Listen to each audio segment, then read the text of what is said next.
There is such a thing as too much weed, maybe.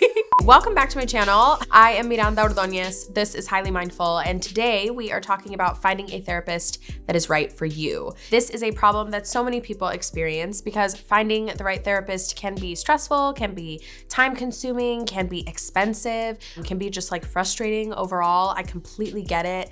It is a process that takes a lot of discernment, takes a lot of thinking about yourself, thinking about the kinds of people that you want to share with and you want to include in your community of support. It's a grueling process, and it can be so worth it if you do have the time and resources to kind of, wait for that right match. When finding a therapist that is right for you, I think the number one most important thing to focus on is that you find someone who makes you feel safe and heard. Those are so important. You're telling this person, intimate thoughts and details about your life, sometimes things you've never spoken to people about. And so it needs to be someone in front of you that is compassionate and empathetic and wanting to meet you where you are and help you grow. Another important thing to remember when you're searching for a therapist is that it is a completely unique to you journey. Finding a therapist is a really great opportunity to scan what you think the problem is and prioritize. What do I feel like I need to focus on first? Who do I feel like will hear me? Please do not forget that any good therapist will literally never be mad at you for trying to find someone who's a better fit.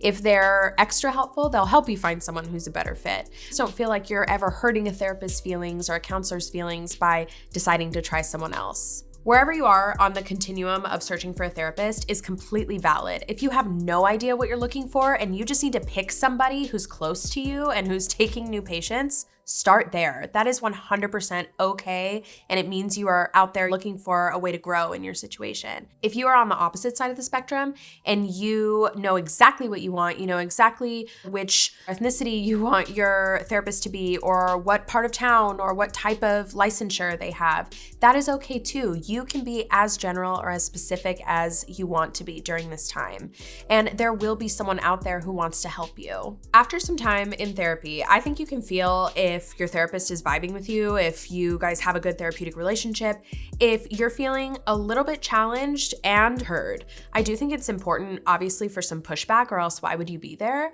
You want somebody who is going to expand your mind in whatever way works for you. So the balance between letting your therapist know what your communication style is, if you know what it is, or helping figure that out with them so that they know what your expectations are, you know what your expectations are, and you guys can really create magic together. And on the flip side of that, if it's been a few sessions or whatever amount of time you feel is appropriate, right? Like, I can't tell you how long to feel something out before you feel like it's right or wrong. But whatever that internal clock is for you, if you feel like it's been enough time and I just assume your therapist is a she. If you're a couple sessions in and your therapist hasn't asked you many follow-up questions or is trying to guess what you're gonna say and is getting it wrong, or just things that you would not tolerate in like a normal conversation with a friend or with a coworker, don't let your therapist do that to you either. You're paying to be there and you're looking for help. And if somebody's not fulfilling that for you, you are absolutely within your right to go look for someone who is. And there are people that want to. So now we have arrived at actually how to find this great therapist that I'm hoping to manifest for all of you that are watching. I went about it in kind of a quick and easy way, which is via a website. When I was looking for a therapist, I asked a really great friend of mine who had consistently been in therapy and I really trusted her opinion. I asked her where to look and she gave me this great website called Psychology Today. This is in no way sponsored by Psychology Today, but it is how I found my incredible therapist, and I searched by zip code. I was just looking for someone to help that was nearby, and I ended up finding a really incredible person.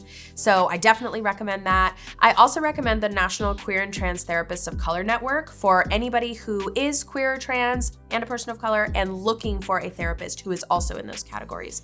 Another option is to go through your insurance. If your insurance covers therapy or mental health services, obviously the details of that are very specific to your situation, your type of insurance, your employer. Certainly there are some therapists out there who are not the best or do not have the best intentions. And unfortunately, that's true in any profession. So please use your discernment. This is a really good opportunity to trust your gut.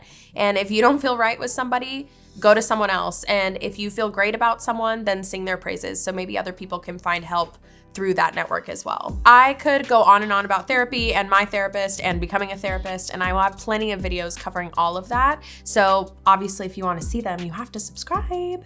Do that and turn your notifications on so you know when I drop a new video. Thank you for getting highly mindful with me. I hope that was helpful, and I will see you at the next session.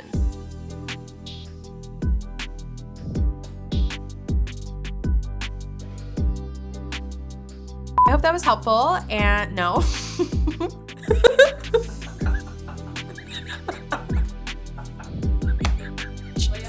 Just immediately, no, I hated how I said that. I'm crying, okay. Okay.